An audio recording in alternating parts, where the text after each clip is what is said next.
পরে মোবাইলটা নি নোট করে কি করি বলো, আস্তাগফিরুল্লাহাল্লাযী লা ইলাহা ইল্লা হুয়াল হাইয়ুল কাইয়্যুম ওয়া আতুবু ইলাইহি।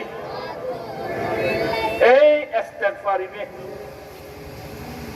আজ থেকে হাঁটতে বসতে দিনে রাত্রে আজেবাজে গল্প বন্ধ।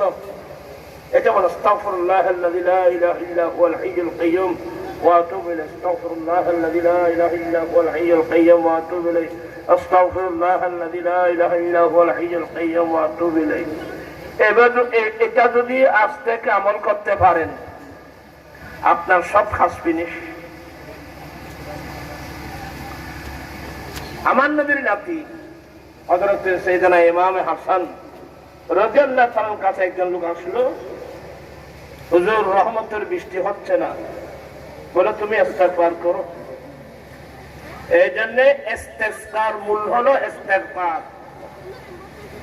যারা বলি হুজুরা লাল্লি হচ্ছে, আমাদের হানাফি মাযহাব মোতাবেক ইস্তিসকা মানে ইস্তিগফার, আল্লাহর কাছে ক্ষমা প্রার্থনা করা। হ্যাঁ, আমরা তো কোনো সময় নামাজও করছে, কিন্তু এটা লাজেম না। ইস্তিসকা মানে সুন্নাত লাজেমা হলো কি ইস্তিগফার। আর জানাচ্ছে হুজুর আমার দিনের দিরহাম কিছু নাই, তুমি ইস্তিগফার করো। এই একে ইস্তিগফার। আর জানাচ্ছে হুজুর আমার ছেলে সন্তান হচ্ছে না, ইমাম হাসান বলেন তুমি ইস্তিগফার করো। আর জানাচ্ছে হুজুর আমার খেজুর বাগানটা নষ্ট হয়ে গেছে, বলে তুমি ইস্তিগফার করো। যখন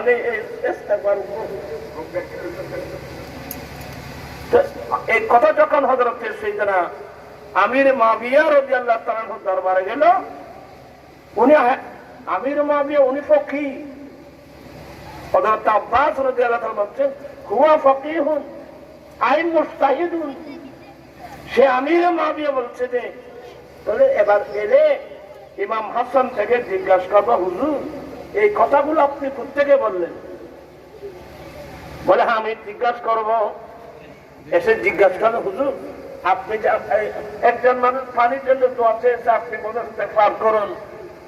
টাকা পয়সা দিলের দরকার না, আপনি বলে ইস্তিগফার করুন। ছেলে সন্তান হচ্ছে না, বলছেন ইস্তিগফার করুন। সবার জন্য ইস্তিগফার করুন। ইমাম হাসান বলছে যে কেন তোমরা আল্লাহর কোরআন শরীফ পড়ো না? তোমরা আল্লাহর কোরআন পড়ো না? কোথায়? কোরআন শরীফে একটা সূরা সূরাতুন নূর, আর একটা আছে সূরাতুল হুদ।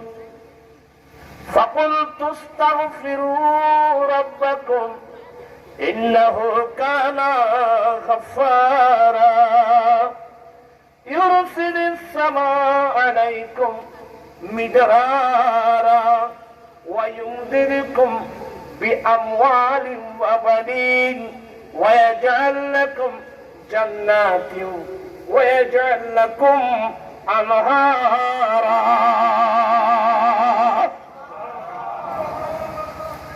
দৌলত দেখেন আরো বড় দাবাদি পেঁয়াজের রিক্সা না তেলাগারে যান, দৌলত দেখেন তোর বড় আরো বড়